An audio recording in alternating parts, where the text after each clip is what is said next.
Now we're going to look at a different way of doing sensitivity analysis. And for running this sensitivity analysis, we have to open a macro Excel file created by the authors of the textbook. So you need to download this file from Blackboard. I made it available.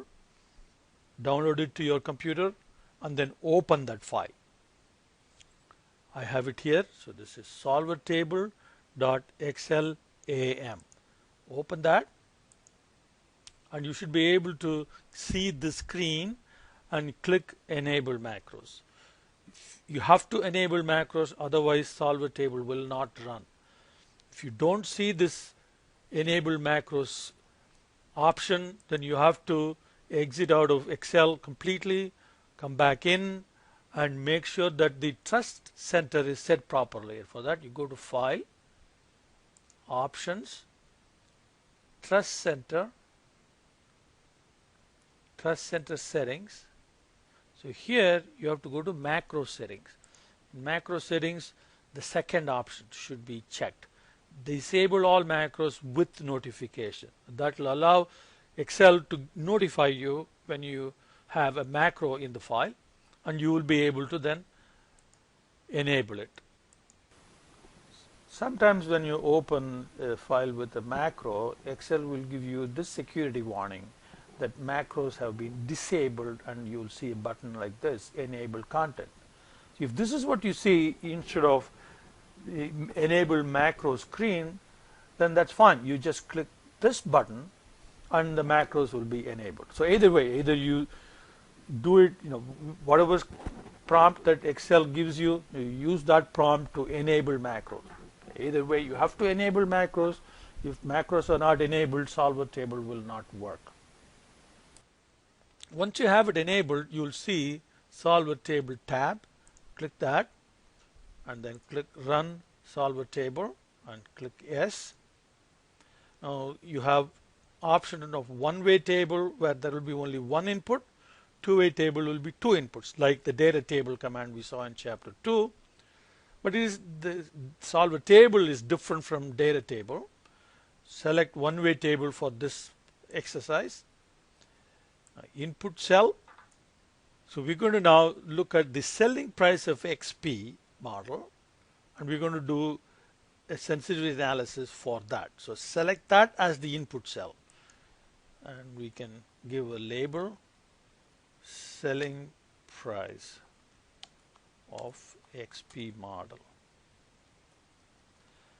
And for input range, we want to try a minimum of $350 to a maximum of $550 in increments of $25.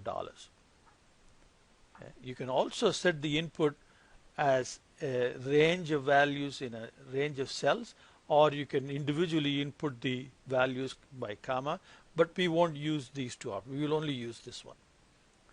And then output. Output, we want to look at how many units we have to produce of each of these two, and also we want to include the profit. Now when you click profit here for the output, you have to be very careful. If you have to separate the outputs by a comma, then you have to do control click. If you don't do a control click, you simply click on profit, the previous selection is gone and is replaced with the profit. But what we want is those two, comma, and then you do control click. So that will keep the previous selection and paste the new one on top, by its side. Now click OK.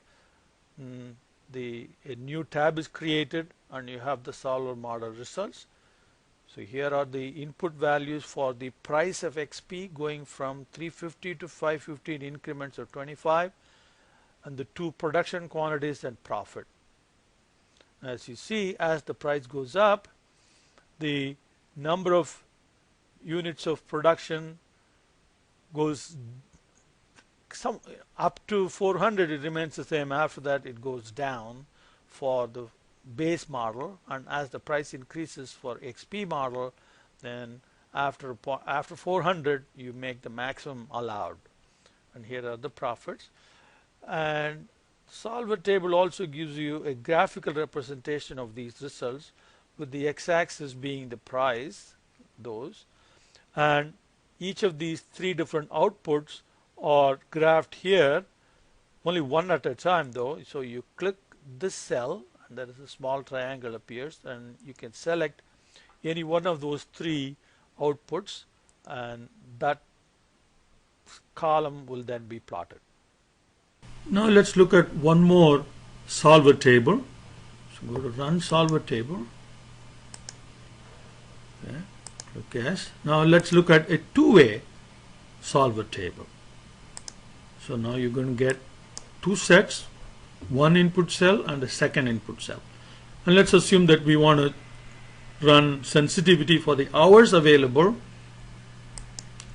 of assembly labor and hours available of testing labor. So this is assembly hours, this is testing hours.